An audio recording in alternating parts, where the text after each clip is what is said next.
Mummareddy Prem Kumar, care of Hyderabad Kukatpally. 2023లో తెలంగాణ ఎన్నికల్లో హైదరాబాద్ కూకట్పల్లి నియోజకవర్గం నుంచి జనసేన అభ్యర్థిగా బీఫామ్ తీసుకొని 2 తెలుగు రాష్ట్రాలు తన వైపుకు చూసుకునేలా చేసుకున్నాడు. మొదటి నుంచి మెగా అభిమాని అయిన ముమ్మారెడ్డి ప్రేమ్ కుమార్ అప్పటి వరకు బీజేపీలో ఉన్నప్పటికీ జనసేన బీజేపీ ఉమ్మడి అభ్యర్థిగా బరిలోకి దిగటంతో నియోజకవర్గంలో ఒక్కసారిగా రాజకీయం వేడి రాజుకుంది. కాపు సామాజిక వర్గం బలంగా ఉండటం, ప్రేమ్ కుమార్ కూడా కాపు సామాజిక వర్గానికి చెందిన నేత కావటం, ఆర్థికంగా బలమైన వ్యక్తి అవటంతో కూకట్పల్లిలో త్రిముఖ పోటీ జరిగింది. ముమ్మారెడ్డి ప్రేమ్ కుమార్ కోసం జనసేన అధినేత స్వయంగా ప్రచారంలోకి పాల్గొనటంతో నాడు కూకట్పల్లి నియోజకవర్గం జనసేనలో ఓ జోష్ వచ్చింది. తన సర్వశక్తులు ఒడ్డి మరీ ప్రేమ్ కుమార్ ఎన్నికల్లో తలపడ్డాడు, బలంగా తలపడ్డాడు. తెలంగాణ రాష్ట్రంలో కూకట్పల్లి నియోజకవర్గంలో జనసేన ఖాతాలో 40,000 ఓట్లు నమోదు చేశారు ముమ్మారెడ్డి ప్రేమ్ కుమార్. ఎన్నికల్లో ఓడినా ప్రజల మనసుల్ని గెలిచారు ప్రేమ్ కుమార్. తెలంగాణలో కార్పొరేటర్ ఎన్నికల కోసం పార్టీ సిద్ధంగా ఉందని, జనసేన అధినేత తనకు అవకాశం ఇస్తే తెలంగాణలోనూ జనసేన పార్టీని బలోపేతం చేస్తానంటున్న కూకట్పల్లి జనసేన కంటెస్టెడ్ ఎమ్మెల్యే ముమ్మారెడ్డి ప్రేమ్ కుమార్తో ఫేస్ టు ఫేస్.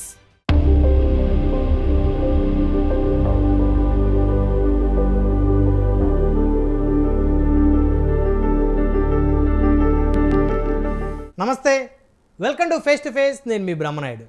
ప్రస్తుతం అంతా ఉన్నారు తెలంగాణ రాష్ట్రం కూకట్పల్లి నియోజకవర్గం నుంచి ఇటీవల కాలంలో జనసేన పార్టీ తరపు నుంచి పోటీ చేసినటువంటి ముమ్మారెడ్డి ప్రేమ్ కుమార్ గారు ఉన్నారు. ముమ్మారెడ్డి ప్రేమ్ కుమార్ గారితో మాట్లాడదాం. నమస్తే ప్రేమ్ కుమార్ గారు. నమస్కారం అండి. సార్ బాగున్నారా?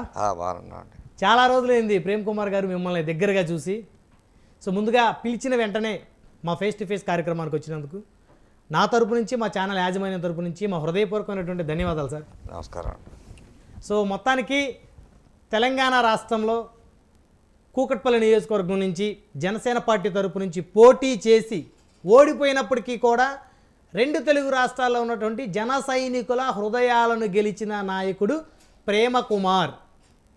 ఏమంటారు? అది చాలా చోట్ల మేము వెళ్ళినప్పుడు ఇట్లా సోన్ చెప్పగానే వాళ్ళ హత్తుకోవడం జరుగుతుంది. చాలా వెరీ గుడ్ రెస్పాన్స్ వెళ్ళిన చోట కూడా. ఈవెన్ నిన్న ఢిల్లీలో కూడా చాలామంది కలవడం జరిగింది. వాళ్ళు కూడా చాలా హార్డ్ వర్క్ చేశారండి, పార్టీ నుంచి మంచి ఓటింగ్ వచ్చింది అని చెప్పి వాళ్ళు మెచ్చుకోవడం జరిగింది మీరు అన్నట్లుగా. సో మొత్తానికి మీరు పోటీ చేసిన ఆ ఎపిసోడ్ ఏదైతే ఉందో అదొక ప్రభంజనం. జనసేన పార్టీ తెలంగాణలో 8 స్థానాల్లో పోటీ చేస్తే బలమైనటువంటి పోటీ, అటు రాజకీయంగా, అదేవిధంగా ఆర్థికంగా, అదేవిధంగా సామాజికంగా అన్ని విధాలుగా మీరు బలమైనటువంటి పోటీ ఇచ్చారు. సో మీ గెలుపు కోసం చాలా ప్రయత్నాలు చేశారు జన సైనికులు. అదేవిధంగా తెలుగు రాష్ట్రాల్లో చాలామంది రోజుకు ఒక్కరోజైనా సరే మీ దగ్గరికి వచ్చి క్యాంపెయిన్ చేసి సోషల్ మీడియాలో ఈరోజు మేము కూకట్పల్లి వెళ్ళాం, కూకట్పల్లిలో జనసేన అభ్యర్థి ప్రేమ్ కుమార్ గారికి క్యాంపెయిన్ చేశామని చెప్పేసి వాళ్ళు పెద్ద ఎత్తున ప్రచారం కూడా చేసుకునే పరిస్థితి ఉంది. సో అలాంటి ప్రేమ్ కుమార్ గారు మరి ఇప్పుడు కొంచెం రాజకీయంగా స్లో అయ్యారు అనుకోవచ్చా? స్లో అయితే ఏం కాలేదండి. పార్టీలో యాక్టివిటీస్ బాగానే చేస్తున్నాం. పార్టీని ఇక్కడ ఇంప్రూవ్ చేయాలని చెప్పి అదే ప్రయత్నంలో ఉన్నా.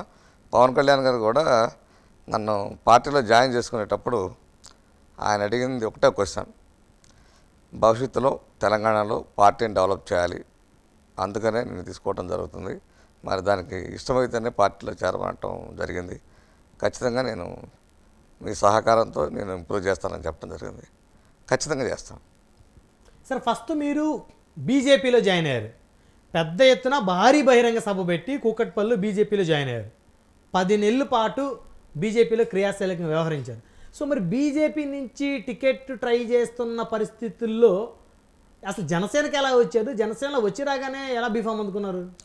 అంటే యాక్చువల్గా నాకు బీజేపీలో అందరూ కూడా పనిచేస్తున్నప్పుడు యాక్టివ్గా పనిచేస్తూ ఉన్నాం.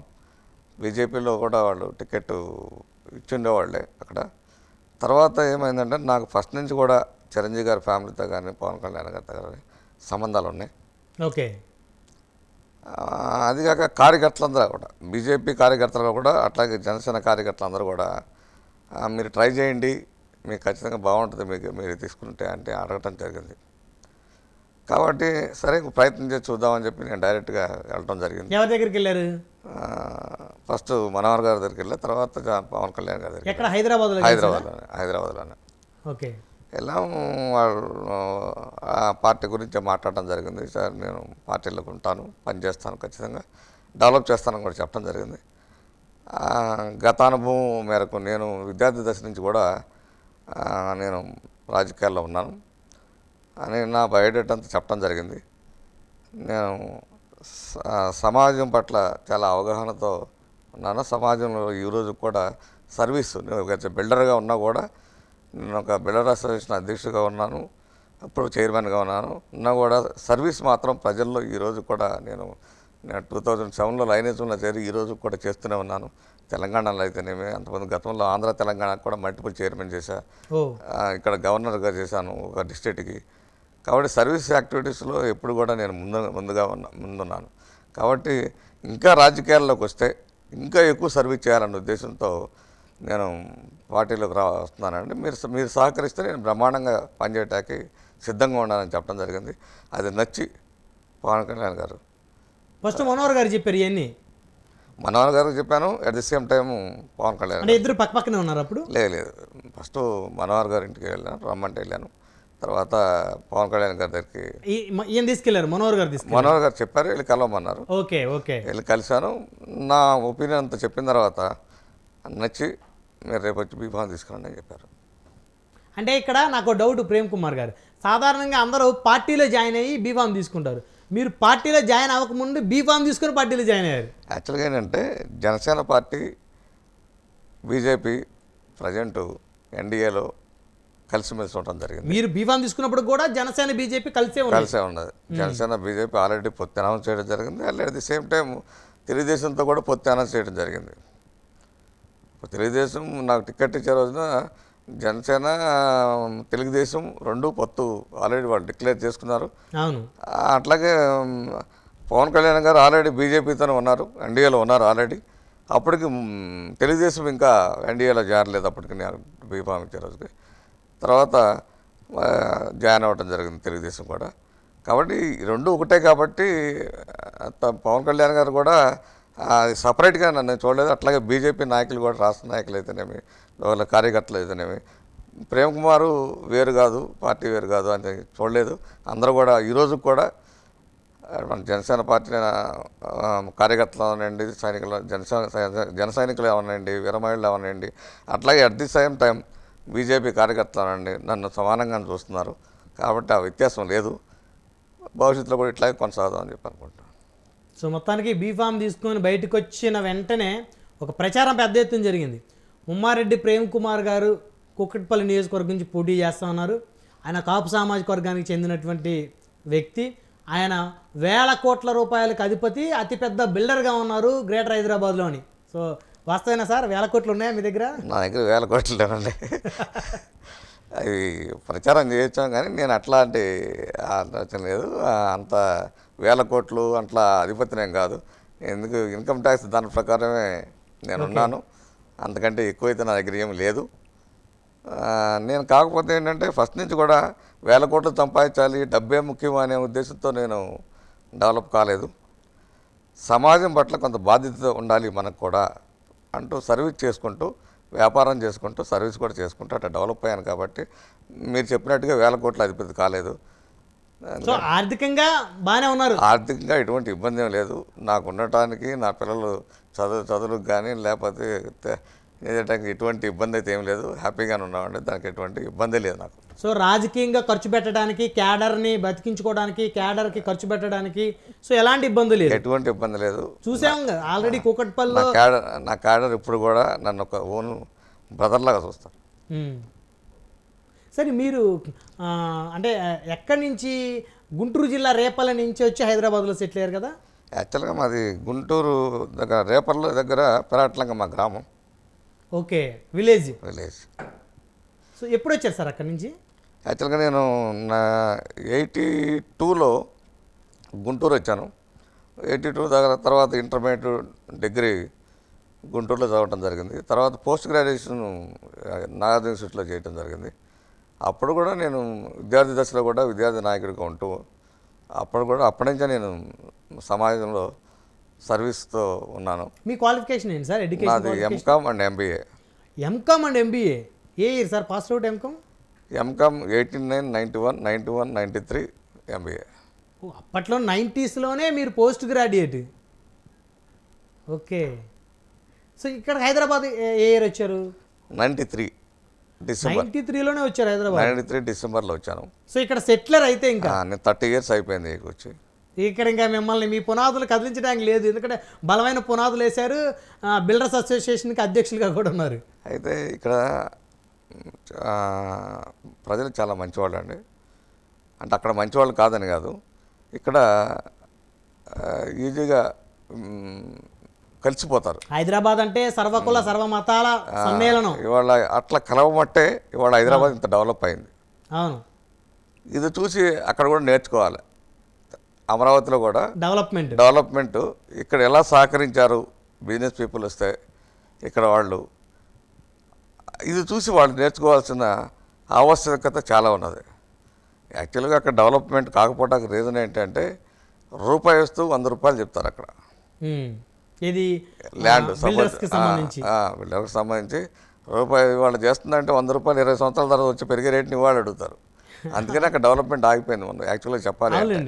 తర్వాత జగన్మోహన్ రెడ్డి వచ్చాడు, తర్వాత ఆయన ఇన్ఫ్రానే పక్కన తోసాడు. ఇంకా పూర్తిగా ఎప్పుడైతే సరే ఏ గవర్నమెంట్ అయినా సరే ఇన్ఫ్రాని పట్టించుకుంటేనే డెవలప్మెంట్ ఉంటుంది. ఎందుకనంటే ఇన్ఫ్రా అంటే ఒక ఓన్లీ మేము అపార్ట్మెంట్ కట్టడమే కాదు, ఇన్ఫ్రా అంటే రోడ్ చేయడం అనండి, బిల్డింగ్స్ కట్టడం, గవర్నమెంట్ బిల్డింగ్స్ కట్టడం అంటే, స్కూల్ బిల్డింగ్స్ కట్టడం, అనేక రకాలుగా ఇదంతా ఇన్ఫ్రా కింద వస్తుంది. ఇవన్నీ ఎప్పుడైతే రన్నింగ్ అవుతున్నాయో ఈ ఇన్ఫ్రా మీద 255 కంపెనీలు మినిమం, ఇంకా ఎక్కువే ఉండొచ్చు, మినిమం ఇన్ని కంపెనీలు అది ఆధారపడి ఉంటాయి. చిన్న స్క్రూ తయారు చేసేవాడి దగ్గర నుంచి ఎవ్రీథింగ్. ఇవాళ కస్టమర్స్కి కూడా టేస్ట్ పెరిగింది, ఇంటీరియర్స్ అనేవని అలా 250 నుంచి 300 కంపెనీల దాకా ఆధారపడి ఉన్నాయి. ఇన్ని కంపెనీలు ఎప్పుడైతే ఫ్లోరిష్గా ఉంటాయో ఆటోమేటిక్గా జీఎస్టీ కూడా గవర్నమెంట్కి వచ్చి జీఎస్టీ కూడా పెరుగుద్ది. ఆటోమేటిక్గా ఇన్ని అప్పులు చేయాల్సిన ఆవశ్యకత కూడా ఉండదు. కాబట్టి ఏ గవర్నమెంట్ అయినా నేర్చుకోవాల్సింది ఏంటంటే ఖచ్చితంగా ఇన్ఫ్రాని చూసుకోవాలి. రోడ్లు వేయటం అనండి, పబ్లిక్ ఇచ్చే విషయంలో ఎప్పుడైతే పవరు చక్కగా అందించగలుగుతారో అప్పుడు ఆటోమేటిక్గా ఇన్ఫ్రా కూడా డెవలప్ అవుతుంది. ఆల్ బిజినెసెస్ కూడా డెవలప్ అవుతాయి. ఎప్పుడైతే బిజినెస్ డెవలప్ అయిందో అప్పుడు స్టేట్ అవనండి, కంట్రీ అవనండి డెవలప్ అవుతుంది. మనం ప్రపంచంలో కూడా అత్యధిక స్థాయిలో ఉండగలుగుతాం. కాబట్టి ఆ స్థాయిలో ఉండాలి అంటే ఇప్పుడు వచ్చే గవర్నమెంట్ కూడా ఖచ్చితంగా కలిసిమెలిసి, ఆనందమల్లా కలిసిమెలిసి ఖచ్చితంగా ఇన్ఫ్రా మీద ఫస్ట్ కాన్సన్ట్రేషన్ చేయాల్సిన ఆవశ్యకత ఉంది. ఎందుకంటే ఇప్పుడు అమరావతి ఏరియాలో రాబోయే 5 సంవత్సరాలు సరిపోని వాళ్ళు అక్కడ స్టాక్ ఉంది.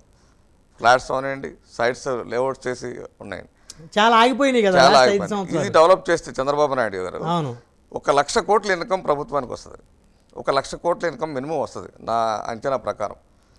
అది ఎలా వస్తుంది ఏంటనేది చంద్రబాబు నాయుడు గారికి తెలుసు, అండ్ టీం కూడా తెలుసు. ఎందుకంటే అది ఇక్కడ ఉన్నది లేఅవుట్ చేసి అనేక ఎడ్యుకేషన్ ఇన్స్టిట్యూట్ని ఇన్వాల్వ్ చేయటం, అట్లాగే సాఫ్ట్వేర్ కంపెనీస్ ఇన్వాల్వ్ చేయటం, మరి ప్రభుత్వానికి వచ్చిన షేర్లో రైతులకి మంచి బెనిఫిట్ జరుగుతుంది, మంచి రేట్ వచ్చి, అట్లాగే ప్రభుత్వానికి మంచి రేట్ వచ్చి 1,00,000 కోట్ల పైనే ప్రభుత్వానికి వస్తాయి. కాబట్టి ఇన్ని కోట్లు అప్పులు చేయాల్సిన అవసరం ఉండదు. అదే డబ్బుతో అమరావతిని డెవలప్ చేయొచ్చు, ఎవరైనా దేహాన్ని అడగాల్సిన అవసరం లేదు. అదే డబ్బులతో చాలా వరకు కూడా డెవలప్మెంట్ చేయొచ్చు. ఎప్పుడైతే ఇదంతా డెవలప్మెంట్ అవుతుందో ఇన్ఫ్రా కానీ బిజినెస్లో కానీ ప్లస్ ఇండస్ట్రీస్ కానీ ఎప్పుడైతే మనం డెవలప్ చేయగలుగుతాం ఖచ్చితంగా బ్రహ్మాండంగా విత్ ఇన్ 5 ఇయర్స్లో బ్రహ్మాండంగా డెవలప్ చేయొచ్చు.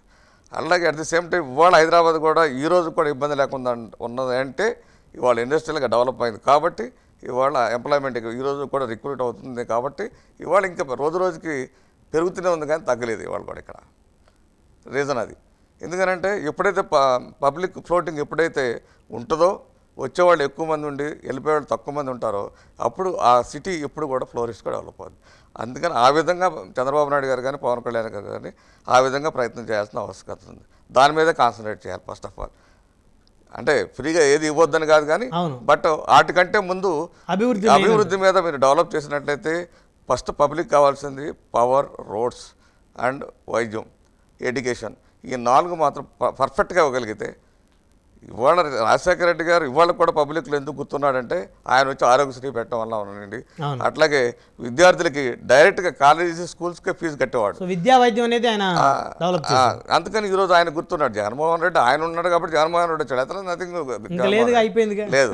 ఇప్పుడు కూడా ఏంటంటే ఇక ఆయన చెప్పిన ఆయన సిద్ధాంతాలు ఈయన పాటించలేదు కాబట్టి ఈయనకి అసలు ఈ అలవాటు ఉండదు నాకు తెలిసి భవిష్యత్తులో కూడా.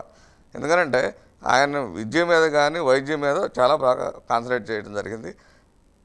విద్య వచ్చేసరికి ఆయన ఏ అమౌంట్ అయితే ఫీజులు కట్టాలో అది డైరెక్ట్గా కాలేజెస్కి కానీ, ఇంజనీరింగ్ కాలేజెస్కి కానీ, మెడికల్ కాలేజెస్కి కానీ, ఎన్ని స్కూల్స్కి కానీ డైరెక్ట్గా పంపించడం జరిగేది.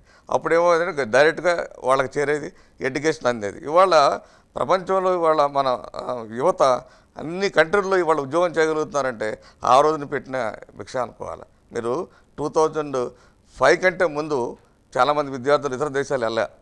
2005 తర్వాత మన దగ్గర నుంచి చదువుకుంటాకైతేనేవ్వండి, ఇంజనీరింగ్ చదువుకున్న తర్వాత ఉద్యోగాలు వేల మంది వెళ్ళటం జరిగింది ఇవాళ. తర్వాత ఈవెన్ మీరు గమనించండి, 2005 తర్వాత పర్చేసింగ్ కెపాసిటీ కూడా పెరిగింది. మన ఎందుకు పెరిగింది? మీ పిల్లలు అక్కడ ఉన్నారనుకోండి, ఏదైనా పంపిస్తే అది ఏం చేద్దాం. ఇక్కడ జనరల్గా మన ఇండియన్స్కి ఏంటి సేవింగ్స్ మెయిన్ 9 అనుకుంటా ఫీజు రియంబర్స్మెంట్ 2009కి ఎస్టాబ్లిష్ అయినట్టు అయిపోయింది. అప్పటికి ఆయన కాంగ్రెస్ గవర్నమెంట్ 2004లో కాంగ్రెస్ గవర్నమెంట్ వచ్చినట్టుంది. అప్పటి నుంచి అప్పుడు 9 అప్పుడు రాగానే ఫస్ట్ ఆయన కాన్సన్ట్రేట్ చేసింది ఆరోగ్యశ్రీ వైద్యం. ఎప్పుడైనా సరే ప్రపంచంలో ఏ నాయకుడైనా గుర్తించాల్సింది ఫస్ట్ వైద్యం, విద్య, అట్లాగే రోడ్స్ అంటే రోడ్స్ పర్ఫెక్ట్గా ఉంటే, ఎందుకంటే ఇండస్ట్రియల్గా కానీ అన్ని డెవలప్ అయినప్పుడు మనకి వెహికల్ మూమెంట్స్ కూడా బాగుండి పొల్యూషన్ కూడా ఫ్రీగా ఉండేటట్టు మనం చేసుకోగలిగితే ఆ రాష్ట్రం అభివృద్ధి చెందుద్ది. అట్లాగే లా అండ్ ఆర్డర్ కూడా కంట్రోల్లో పెట్టుకొని చక్కగా చేయగలిగితే హైదరాబాద్ వాళ్ళు డెవలప్ అయిందంటే కేవలం మనం ఇప్పుడు ఎందుకు చెప్పుకున్నామంటే ఇక్కడ మంచివాళ్ళు అన్నదానికి రీజన్ చెప్పాను మీకు అక్కడ ఇక్కడ. కాబట్టి ఆ విధంగా అక్కడ కూడా బిహేవ్ చేసి కొన్ని ఇప్పుడు రాజకీయ నాయకులు ఏదైనా చిన్న చిన్న ఇండస్ట్రీస్ వస్తే వాళ్ళ దగ్గర కమిషన్లు కక్కుర్తి పడకుండా వాళ్ళని ఎంకరేజ్ చేస్తే అక్కడ ఉపాధి అవకాశాలు. అంటే ఆంధ్రప్రదేశ్లో కొన్ని ఏరియాల్లో ఏంటంటే పరిస్థితి ఏంటంటే ముందు అక్కడ ఉన్న లోకల్ లీడర్ని చూసుకుంటే కానీ కంపెనీ రాని పరిస్థితి ఉంది. అది చంద్రబాబు నాయుడు గారు కంట్రోల్ చేయగలడు. అది ప్రతి వాళ్ళకి తెలుసు. కాబట్టి అది అక్కడున్న లోకల్ లీడర్స్ కూడా తెలుసుకోవాల్సింది ఏంటంటే ఓ కంపెనీ వస్తే ఆ లోకల్ లీడర్తో పాటు ఆయన ప్రజలందరూ కూడా చాలామంది ఎంప్లాయ్మెంట్ వచ్చి ఒక్క ఎంప్లాయీ ఒక్కడికి ఉద్యోగం వస్తే వాడి మీద 100 నుంచి 150 మంది బతుకుతారండి. ఎందుకనంటే వాడి పర్చేసింగ్ కెపాసిటీ పెరుగుద్ది. వాడు కూరగాయలు కొనుక్కునే దగ్గర నుంచి ప్రతి ఒక్కరు కూడా వాడికి కావాల్సిన ఇంట్లో కన్జ్యూమర్ ఐటమ్స్ అన్నిటి పెరుగుతూ ఉంటుంది, సేల్స్ పెరుగుతూ ఉంటుంది. కాబట్టి ఆ విధంగా డెవలప్మెంట్ ఉంటుంది. కాబట్టి ఆ విధంగా మన వచ్చే ప్రభుత్వం మరి ఏదైతే చంద్రబాబు నాయుడు గారు, పవన్ కళ్యాణ్ గారు నాయకత్వం వచ్చే ప్రభుత్వాన్ని ఈ విధంగా మీరు ఫస్ట్ ప్రయత్నాలు చేయండి. ఆ తర్వాత ఎప్పుడైతే ఈ డెవలప్మెంట్ జరిగిందో ఈ అప్పులు తెచ్చడానికి అట్లా మీరు వీళ్ళు చెప్పిన ఫ్రీ స్కీమ్స్కి డబ్బులు రావడానికి అవకాశం. అందుకని ఇది రాకుండా మీరు ముందు ఇది ఇంప్లిమెంట్ చేస్తారంటే డబుల్ అయిపోతాయి. వచ్చిన డబ్బులన్నీ వడ్డీలు కట్టాల్సి సరిపోతాయి. కాబట్టి కూడా ప్రజలు కూడా గుర్తించాల్సింది ఏంటంటే వీళ్ళు చక్కగా పరిపాలన చేసేటట్టుగా గుర్తించాలి. వీళ్ళకి ఓడిపోయిన జగన్మోహన్ రెడ్డి, మోహన్ రెడ్డి ఇంకెవరైనా కూడా ఏదైనా సరే కన్స్ట్రక్టివ్గా విమర్శనాత్మకంగా ఉండాలి తప్ప వ్యక్తిగతంగా కూడా ఎక్కడ కూడా ఏ వ్యక్తిని కూడా పర్సనల్గా విమర్శించకూడదు. అట్లాగే రాబోయే ప్రభుత్వం కానీ ఇప్పుడు వచ్చే ప్రభుత్వం కానీ కూడా ఎవరిని కూడా వ్యక్తిగతంగా తీసుకుని వాళ్ళని మన హెరాస్మెంట్ చేసే పద్ధతిలో వెళ్తే మన కూడా జగన్మోహన్ రెడ్డి గారు అనుకున్నట్టే మన కూడా అనుకుంటారు. కాబట్టి ఆ విధంగా మా ప్రభుత్వం చేయదని చెప్పి ఆల్రెడీ పవన్ కళ్యాణ్ గారు చెప్పారు. మనం ఎవరిని కూడా వ్యక్తిగతంగా ఎవరిని కూడా విమర్శించాం, ఎవరి జోలికి వెళ్ళాం, మనం ప్రయారిటీ ఓన్లీ డెవలప్మెంట్ మీదే అని పవన్ కళ్యాణ్ గారు 4వ తారీఖునే రిజల్ట్స్ వచ్చిన మరుక్షణం ఆయన అనౌన్స్మెంట్ చేశారు. కాబట్టి ఆ విధంగా జరుగుద్దని చెప్పి ఆశిస్తున్నాం. ప్రేమ్ కుమార్ గారు, ఇప్పుడు మీరు ఎలక్షన్ రిజల్ట్స్ వచ్చిన తర్వాత, కూకట్పల్లి రిజల్ట్స్ వచ్చిన తర్వాత మీరు ఓడిపోయారని డిక్లేర్ అయిన తర్వాత మీకు మనోహర్ గారు కానీ కళ్యాణ్ గారు కానీ కాల్ చేశారా? చేశారంటే కలిసాను కూడా. ఏమన్నారు సార్? ధైర్యంగా ఉండు, పని చేయి అని చెప్పారు. నేను ధైర్యంగా ఉన్నానని చెప్పాను. ఎవరు, మనోహర్ గారు అన్నారా, కళ్యాణ్ గారు అన్నారా? ఇద్దరు అన్నారు. ధైర్యంగా అంటే మీరు ఇంకా బాగా అంటే ఎన్నికల్లో బాగా ఫైట్ చేశారు, సీరియస్గా మీ సర్వస్వం పెట్టి మరీ ఫైట్ చేశారు, అందులో డౌట్ లేదు. నేను చూశాను ప్రత్యక్షంగా.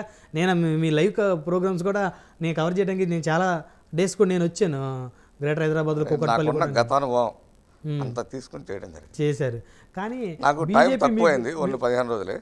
ఆ 15 రోజుల్లో ఇంకా యాక్చువల్గా ఎక్కువ వస్తాయని అనుకున్నాం, కొన్ని కారణాల చేత రాలేకపోయినాను. ప్రేమ్ కుమార్ గారు 2 అడుగుతాను, కరెక్ట్గా ఉన్నది వాస్తవం మీ గుండెల మీద చేసుకొని చెప్పాలి.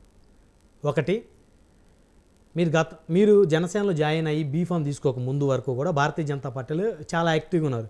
ఇప్పుడు ఉన్నటువంటి నేతలందరూ కూడా కిషన్ రెడ్డి గారు, బండి సంజయ్ గారు, వీళ్ళందరూ కూడా మీకు మంచి మిత్రులు, ఆత్మీయులు, అందులో డౌట్ లేదు. అందులో డౌట్ లేదు.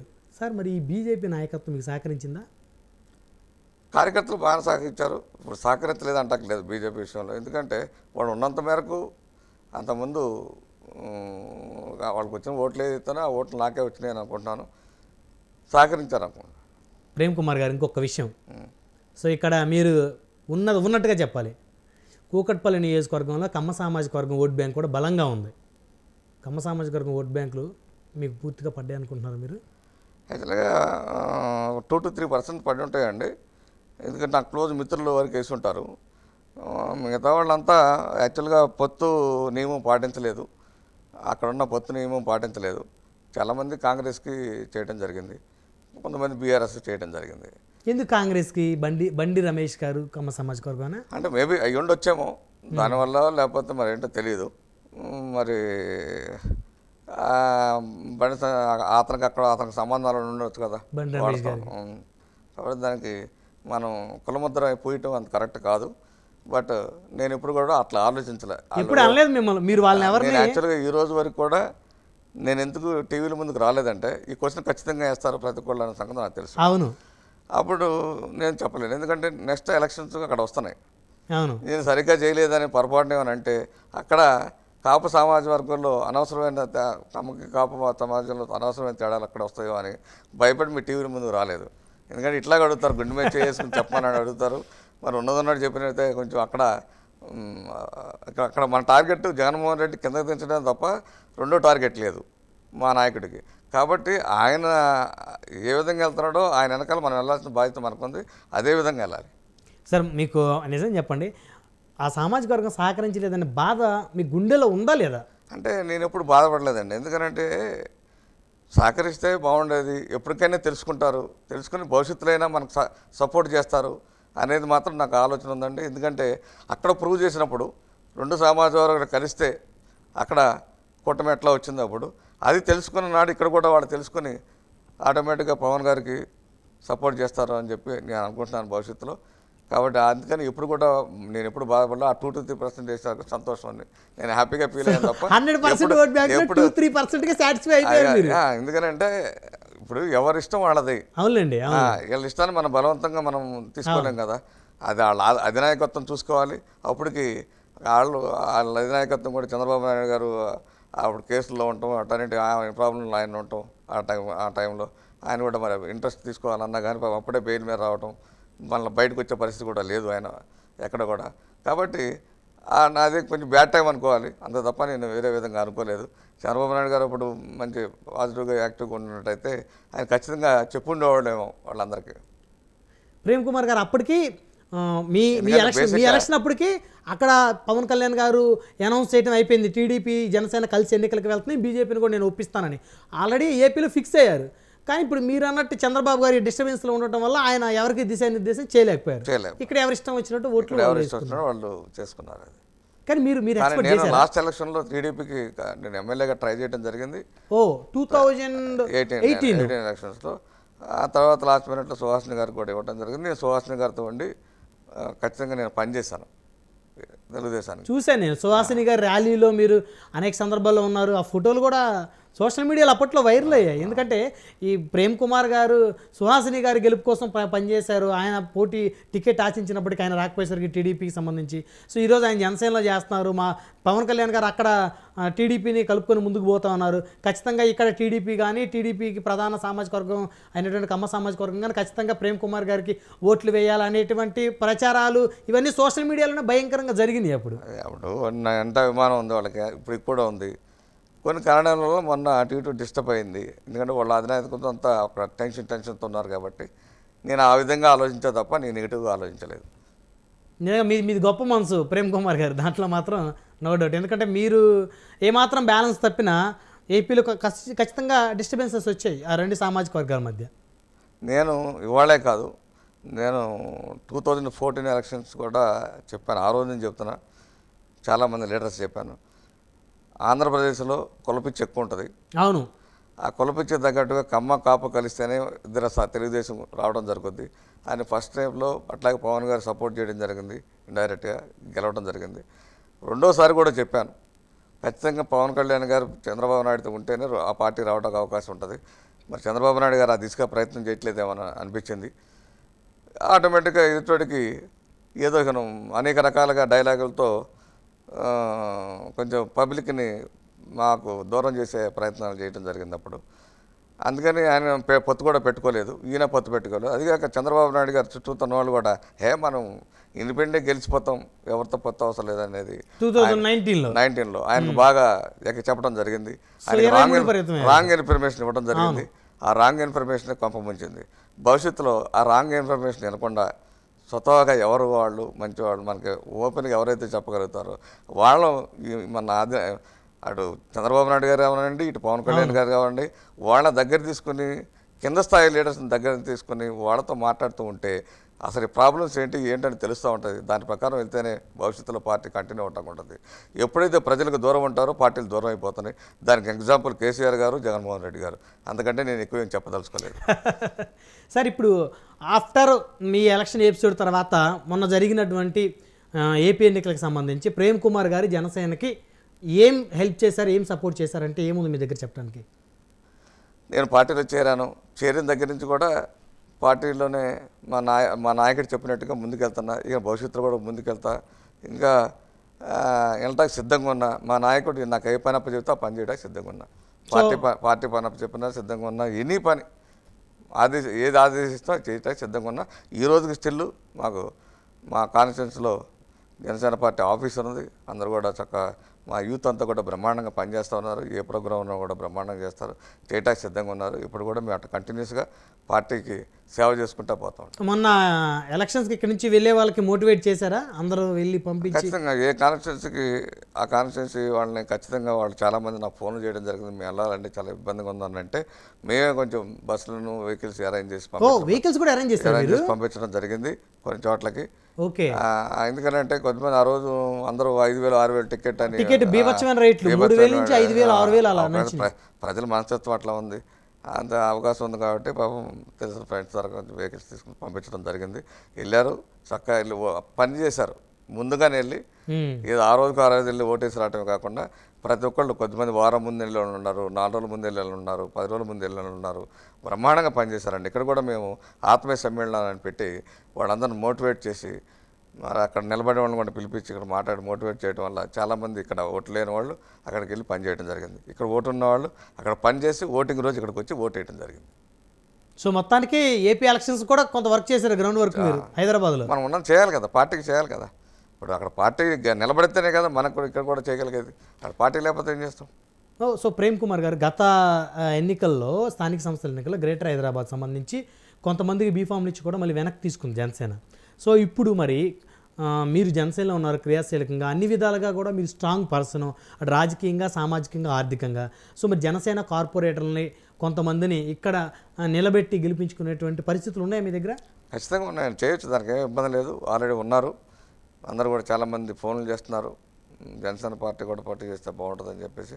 అందుకని మన నాయకుడితో, మన పవన్ కళ్యాణ్ గారితో డిస్కస్ చేసి దాన్ని బట్టి ఆయన ఏం చెప్తారో చెప్పి దాన్ని బట్టి ఆలోచించి కొన్ని సీట్లకి పోటీ చేయడానికి మేము ప్రయత్నం చేస్తాం. ఖచ్చితంగా గెలిపించుకుంటాం. కార్పొరేటర్లు మాత్రం ఖచ్చితంగా వస్తాయి మాకు. సో గ్రేటర్ హైదరాబాద్లో కార్పొరేషన్లో కూడా మళ్ళీ జనసేన జెండా రెపరెపలాడిద్ది. ఖచ్చితంగా చేస్తాం, అందులో డౌటే లేదు. సో ప్రేమ్ కుమార్ గారు, ప్రస్తుతం ఎలక్షన్స్ తర్వాత రిజల్ట్స్ వచ్చి జనసేన 100% స్ట్రైక్ రేట్ సాధించిన తర్వాత పవన్ కళ్యాణ్ గారు కలిసారా మీరు? కలిసానండి, 4వ తారీఖు కలిసాను. కలిసి కంగ్రాచులేషన్ చెప్పేసి వచ్చాను. ఎక్కడ? హైదరాబాద్ పార్టీ ఆఫీస్లో, మంగళగిరి. ఓ, మంగళగిరి వెళ్ళారా? సో ఏమన్నారు? మీరు చాలా త్యాగం చేశారు, చాలా సర్వీస్ చేశారు. సో మరి మీకు ఏదన్నా నామినేటెడ్ పోస్ట్ ఏదన్నా ఇచ్చే అవకాశం ఉందా జనసేన? అట్లా అడగనండి, ఎందుకంటే పవన్ కళ్యాణ్ గారికి బాగా తెలుసు ఎవరికి ఏం ఇవ్వాలి, ఎవరికి ఏం చేయాలి అనేది ఆయన ఆలోచిస్తాడు. ఎప్పుడు ఆయన ఆలోచన కరెక్ట్గా ఉంటుంది. కాబట్టి మనం అడిగి మనంతకు మనం తక్కువ చేసుకోవడం నాకు ఇష్టం లేదు. కాబట్టి ఆయనే చూస్తారు ఏం చేస్తే పార్టీ డెవలప్ అవుతుంది. ఇక్కడ ప్రేమ్ కుమార్ కాదు ఇచ్చేది, పార్టీకి, తెలంగాణ పార్టీకి ఏది ఇచ్చినా. కాబట్టి ప్రేమ్ కుమార్ ఇస్తే తెలంగాణ పార్టీకి ఏమవుతుందని ఆయన ఆలోచిస్తారు అంతే తప్ప ప్రేమ్ కుమార్కి ఇవ్వాలని నేను, ఎందుకంటే పార్టీని డెవలప్ చేసుకుంటా ఏమి ఇస్తే ఉపయోగపడుతుంది అనేది ఆయన ఆలోచిస్తారు. ఎందుకంటే ఆయన చాలా మాస్టర్ బ్రెయిన్ అయింది, అందులో డౌట్ లేదు. అలా ఉండమంటే చాలామందికి తెలుసు 21 సీట్లు తీస్తున్నారని చాలామంది విమర్శించారు, చాలా చేశారు. ఆయనకు తెలుసు గ్రౌండ్ లెవెల్ నుంచి టాప్ దాకా కూడా. కాబట్టి ఎన్ని తీసుకుంటే గెలవగలదు, ఎన్ని కాన్సన్ట్రేట్ చేయగలుగుతాం, మనం తీసుకున్నది 100% సక్సెస్ చేయగలగాలి అనే జయంతో ఆయన అట్లా తీసుకోవడం జరిగింది. అట్లాగే మిగతా పార్టీని కూడా కన్విన్స్ చేసి బీజేపీని కన్విన్స్ చేసి ఇట్లా చేయమట్టే ఇదంతా కూడా ఆయన చేయమట్టే ఇవాళ ప్రపంచం అంతా కూడా తెలిసిందంటే ఇవాళ ఆంధ్రప్రదేశ్లో ప్రధానంగా కుటుంబే రావడానికి కారకుడు ఎవరు అంటే ఏకైక వ్యక్తి పవన్ కళ్యాణ్ గారు అనే విషయం ప్రతి ఒక్కరు తెలుసు, అందరూ కూడా చెప్పడం జరిగింది, ఇంక్లూడింగ్ ప్రైమ్ మినిస్టర్ ఆల్సో. మొన్నగా ఢిల్లీలో కూడా చెప్పడం జరిగింది, పవన్ పెద్ద తుఫాన్ పవన్ కళ్యాణ్ అంటే చెప్పడం జరిగింది. ఆ విధంగా దాన్ని బేస్ చేసుకుని కూడా తెలుగుదేశం వాళ్ళు కూడా జాగ్రత్తగా ఉండి భవిష్యత్తులో జాగ్రత్తగా ఉంటారని నాకు తెలుసు. కానీ ఏమైనా కానీ పక్కకు కొద్దిమంది ఉంటారు కదా, కాబట్టి ఎందుకంటే వ్యతిరేక పార్టీలు ఉంటే వాళ్ళు కూడా ఏదో క్రియేట్ చేయాలని చూస్తుంటారు ఈ మధ్యలో డిస్టర్బెన్సెస్.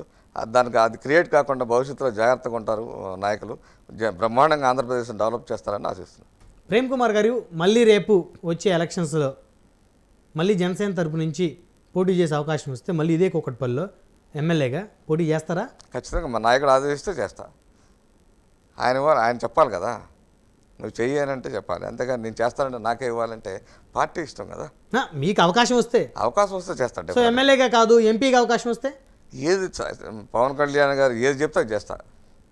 సో అన్ని విధాలుగా సిద్ధంగా ఉన్నారు సార్. మీ బిజినెస్లు ఏంటి సార్? ఓన్లీ కన్స్ట్రక్షన్ అండి. ఇప్పటికే ఎన్ని బిల్డింగ్లు ఎన్ని అపార్ట్మెంట్లు కన్స్ట్రక్ట్ చేసి ఉంటారు? నేను 98 నుంచి ఇదే ఫీల్డ్లో ఉన్నానండి. 98 నుంచి హైదరాబాద్లో రియల్ ఎస్టేట్ కన్స్ట్రక్షన్ చిన్న వెంచర్ల దగ్గర నుంచి చేసుకుంటూ వస్తున్నాను నిదానంగా. ఉద్యోగం ఎలాగో ఎట్లాగే కన్స్ట్రక్షన్ కూడా ఖాళీ లేకుండా నిదానంగా చేసుకుంటూ వస్తున్నా. నేను పెద్ద వెంచర్లు అయితే ఏం లేవు, కానీ ఏదో ఎకరం లోపల వెంచర్స్ కట్టుకుంటూ ఇప్పుడు దాకా అట్లా ఎకరం లోపల అపార్ట్మెంట్లు కట్టుకుంటూ అట్లా నిదానంగా డెవలప్ అవుతూ సమాజంలో ఉండి సేవలు చేసుకుంటూ ముందుకెళ్తున్నానండి. అయితే మీ మీద వచ్చిన ప్రచారం కరెక్టే. 1000 కోట్లు సంపాదించడానికి అవకాశం ఉండదు. ఎందుకంటే నేను వచ్చిన ఫీల్డ్లో కడుతుంటా 40 ఫ్లాట్లు అపార్ట్మెంట్లు కట్టుంటా. ఎప్పుడు కూడా కన్స్ట్రక్షన్లో అంత 1000 కోట్లు బెనిఫిట్ ఉండే అవకాశాలు ఉండవు. వరి పొలం ఎలాగో ఊరుల్లో వరి పొలం మీద ఎట్లా ఆదాయం వస్తుందో కన్స్ట్రక్షన్ మీద కూడా అంతేనండి. ఎవరికి ఎక్కువ ఆదాయం ఉంటుంది అంటే లేఅవుట్స్ చేస్తారు కదా, వాళ్ళు సగం అమ్మేస్తారు, మిగతా సగం మీద ఎక్కువ బెనిఫిట్ వస్తాయి. వాళ్ళు చూస్తారేమో కానీ 1000 కోట్లు మేము ఎప్పటికీ చూడలేము కన్స్ట్రక్షన్లో ఉన్నవాళ్ళు. మీరు వందలే చూస్తారు అంత తప్ప అది అవకాశం ఉండదు ఇక్కడ కన్స్ట్రక్షన్. సో మీరు ల్యాండ్ కాస్ట్ పెరిగిపోయింది, కన్స్ట్రక్షన్ కాస్ట్ పెరిగింది, మార్జిన్స్ తగ్గిపోయినాయి. ₹1.5 ₹2 డొలిస్తే చాలనుకునే రోజులు మావి. కాబట్టి మీరు అన్ని 1000 కోట్లు సంపాదించే అవకాశం లేదు. నేను అలా చెప్పను, లేనిది ఉన్నట్టుగా చెప్పను. ఇన్కమ్ ట్యాక్స్ ప్రాబ్లం వచ్చిందని ఆలోచిస్తున్నట్టున్నారు. అదేం లేదండి, నాది ఇన్కమ్ ట్యాక్స్ నాకు పర్ఫెక్ట్గా ఉంది, అదే విధంగా ఉంటుంది అక్కడ. కానీ మిమ్మల్ని చూస్తుంటే చాలా సౌమ్యంగా ఉన్నారు. సో ప్రేమ్ కుమార్ గారు హైదరాబాద్లో కబ్జాలు కూడా చేశారని విన్నాను నేను, నిజమేనా? నేను ఎక్కడ కబ్జా చేయలేదండి. ఎక్కడ కూడా గవర్నమెంట్ ల్యాండ్లు కానీ లేదా ఇతర ల్యాండ్లు కానీ వెళ్ళను, అట్లా వెళ్ళబోను కూడా ఎక్కడ కూడా కబ్జాలకి. సో అన్నీ కూడా విత్ డాక్యుమెంటేషన్ ఉంది. ఎక్కడ ప్రతి చోట నేను ఎక్కువగా డెవలప్మెంట్ తీసుకోవడం జరిగింది. వాళ్ళకి డాక్యుమెంట్ చూసి అవి కరెక్ట్గా ఉన్నాయో లేవో చూసుకొని తర్వాత మాత్రం చేయడం జరిగింది. నేను కొని చేసింది చాలా తక్కువ, కాబట్టి అలాంటి అవకాశమే లేదు. నేను చేసింది నేను సిటీలోనే ఎక్కువ చేశాను. నేను అవుట్కట్స్ కూడా ఎక్కడ వెళ్ళలేదు, లేఅవుట్లు చేయలేదు, ఎకరాలు చేయలేదు. మీరు అన్నట్టుగా కబ్జాలు పెట్టి చేయడానికి అవన్నీ చిన్న వెంచర్లు. కాబట్టి ఆ అవకాశం ఉండదు. ఎందుకంటే నేను ఇళ్ల మధ్యం చేస్తూ ఉంటాను, కుక్కడపల్లి కానీ చందానగర్ కానీ మియాపూర్ కానీ ఇళ్ల మధ్యం చేస్తూ ఉంటాను. కబ్జాలకు వెళ్ళే అవకాశం లేదు, వెళ్ళను కూడా. అలాంటి నాకు అవసరం లేదు కూడా. రూపాయి లాభం వస్తున్న చోట 10 పైసలు వచ్చిన చాలు, హ్యాపీగా ఉంటే చాలు. పరిగెత్తి పాలు తాగడం కంటే ఇక్కడ కూర్చొని ఒక గ్లాస్ వాటర్ తాగటం మేలు అన్న ఉద్దేశం నాకు ఇప్పటి నుంచి కాదు, నా చిన్నప్పటి నుంచి కూడా మా ఫాదర్ చెప్పింది. సో ప్రేమ్ కుమార్ గారు ఎప్పటికీ కూడా గ్రేటర్ హైదరాబాద్ సిటీలో జనసేన కార్యకర్తలకు అందుబాటులో ఉంటారు, ఏ సమస్య వచ్చినా ఖచ్చితంగా ఉంటారండి, ఖచ్చితంగా ఉంటారు. సో భవిష్యత్తులో ప్రేమ్ కుమార్ గారిని జనసేన పార్టీలో ఒక క్రియాశీలకమైనటువంటి పదవిలో కానీ ఒక నామినేటెడ్ పోస్ట్లో కానీ చూడొచ్చా? అది అధ్యక్షుల వారు ఏం చెప్తారో చేస్తానని చెప్పాను కదా, చూడొచ్చా నేను ఎలా చెప్పగలుగుతాను? అది చెప్పడం కరెక్ట్ కాదు కదా. అధ్యక్షుల వారికి తెలుసు మనం కష్టపడతామని. ఆయన డిసైడ్ చేస్తారు. ఆయనతో పాటు ఎప్పుడు ఆయనతో పాటు ఉంటాకే ఇక డిసైడ్ చేసుకుని ఉంటా. చివరగా ముమ్మారెడ్డి ప్రేమ్ కుమార్ గారి రాజకీయ ఆశయం ఏంటి? మీకు ప్రతి రాజకీయ నాయకుడు ఆశయం ఏముంటుందండి? మీకు తెలియదు ఏముంటుంది చెప్పండి. సో మీరు ఎమ్మెల్యే అవ్వాలి, మీ అధినేత ముఖ్యమంత్రి అవ్వాలి. అంతే. ఫస్ట్ ఆఫ్ ఆల్ మా అధినేత ముఖ్యమంత్రి అవ్వాలి, ఆ తర్వాత మేము అవ్వాలి. ధన్యవాదాలు ప్రేమ్ కుమార్ గారు. ధన్యవాదాలండి. మరిది చూశారు కదా, రానున్న రోజుల్లో అంటే తెలంగాణలో గ్రేటర్ హైదరాబాద్లో జనసేన పార్టీని పూర్తి స్థాయిగా బలోపేతం చేయడానికి తాను సిద్ధంగా ఉన్నానని, జనసేన అధినేత ఏ అవకాశం ఇచ్చినా కూడా ఖచ్చితంగా ఆ అవకాశాన్ని ఉపయోగించుకొని జనసేన పార్టీని బలోపేతం చేయడానికి తాను ముందడుగు వేస్తున్నానని, రాబోయే స్థానిక సంస్థల ఎన్నికల్లో గ్రేటర్ హైదరాబాద్లో జనసేన పార్టీ తరఫున కార్పొరేటర్లను గెలిపించుకోవడం కోసం ఖచ్చితంగా తాను పనిచేస్తానని చెప్తున్నారు కూకట్పల్లి నియోజకవర్గ జనసేన పార్టీ సీనియర్ నాయకులు ముమ్మారెడ్డి ప్రేమ్ కుమార్ గారు. మరొక వారం మరొక అతిథితో మళ్ళీ కలుద్దాం. చూస్తూనే ఉండండి. Keep watching prime news.